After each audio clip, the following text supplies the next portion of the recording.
Welcome back to the Garth Riley Show, talking about your fulfilling journey to retirement, and not meaning about the money. I mean, if you got it, great. If you don't, well, then you don't have it. But how are you going to have a practical guide to fulfillment? I said it was a theory, but you just have ideas. Theories are obviously things that are proven or sort of proven. I'm always debating that because I have theories, and I keep thinking that, you know, I only proved them once. When does a theory become actually? When does an idea become a theory? That's a good question. Thank you. Okay, why the sky blue? All right, so let's just talk about your ideas. You talk about, at this point, a sustainable Earth to be able to leave behind, because we've certainly done a good job of messing it up.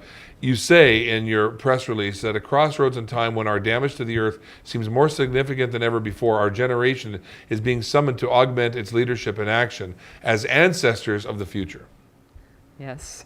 That's why, you know, the common expression of leaving a legacy, I say, why don't you think about leading your legacy, doing it in a proactive way? You know, think about the next 30 years, perhaps, maybe 30, 40, whatever, of time you have left, and figure out how you can make a difference with those years. So it's a matter of living with that kind of intention from day to day, and the kind of choices that we make. Yeah, okay, so I'm going to throw this at you, because, you know, it's kind of like China's argument. China's argument was the Western world had an opportunity to pollute and do all the big damage. Mm-hmm. Now is our turn to have this kind of growth, and, you know, we don't really care. Mm-hmm. Mm-hmm. So we've already paid the price. You've had the benefit, United States, Canada, parts of Europe, but now it's our time. And they don't really, they say, you know, so we're just going to go ahead. And if there's iron tailings and if there's pollution, you know what, so what? Because we want our fulfillment. We're living in a world like that. Well, that's right. But look, when I'm saying the choices we make every day, when you think about the things you buy at the grocery store, you're voting with your money all the time, right? Can you buy some things that are produced in a way that are eco-friendly? Or let's say that you're buying a vehicle. How about a hybrid instead of a Porsche? So you're saying that, okay, so you're saying that even by doing something like that, we're actually making a statement, a contribution. Seems a little like light though, doesn't it? Well, if everyone makes you know, some choices in the direction of where we're needing to go, if everyone does it. I have an example in there, my own little story, for example, at the end of my book, where I'm talking about when I went to Bali for a conference, where Desmond Tutu was one of our main speakers. He was very inspiring, wonderful man, so warm.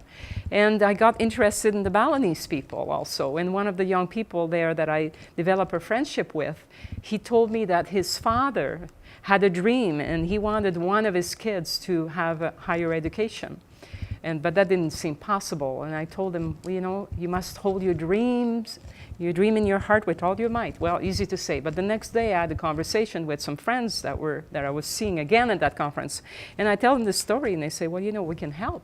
Well, fast forward 3 years now, we just finished paying for the education of this young man in Bali, with my friends, a couple Americans, and we made a difference for that whole family. And so my friend sent a little email at one point who said, without you and your friends, our dream couldn't have come true. And wow, you know, talk about little warm fuzzies here. Right. That making one difference is like the story of the starfish on the ocean that we've heard in many a seminar. Yes, there's so many different ways, and it's all individual, and everyone can find it. If you start with the intention to do that, you can find your way. You are the challenge of this book, I would say, and in all fairness, you know, that it is a lot of what you say here has been said, except you say it in your own way. And I think that, you know, going through it, and I admittedly beforehand got to the midway of the book for the review, and then I looked at it and went, you know, but I liked your stories. I liked the way you put it together. I liked how it called me to action. When you went to write this book, you know, didn't you sort of get filled with that idea of thinking, it's already been said? No. No? Because I knew that I had something different to say. And the other thing I knew is like, look, I see that part of what this what this book does is that it feeds you, it stimulates you, it awakens you, Yes. makes you think and reflect, right? But it also inspires you. And when you think about inspiration, what does it do? It feeds your soul, right? Well, how many times a day do you feed your body? Do you ever eat and say, well, it doesn't last, why bother? Well, I think we need a continuous stream of inspiration to really keep our human spirit thriving and alive, especially at this critical point on the planet. So that's part of what that is. When we come back, I want to just sort of do a recap about, when you wrote this book, it was inspired so that you could help people move from midlife, 40s, to their 50s, to their 60s, and moving towards their 70s, not dying too early with the best still in them. Mm-hmm. Yeah. Absolutely. So we'll come back and talk about that. Thank you.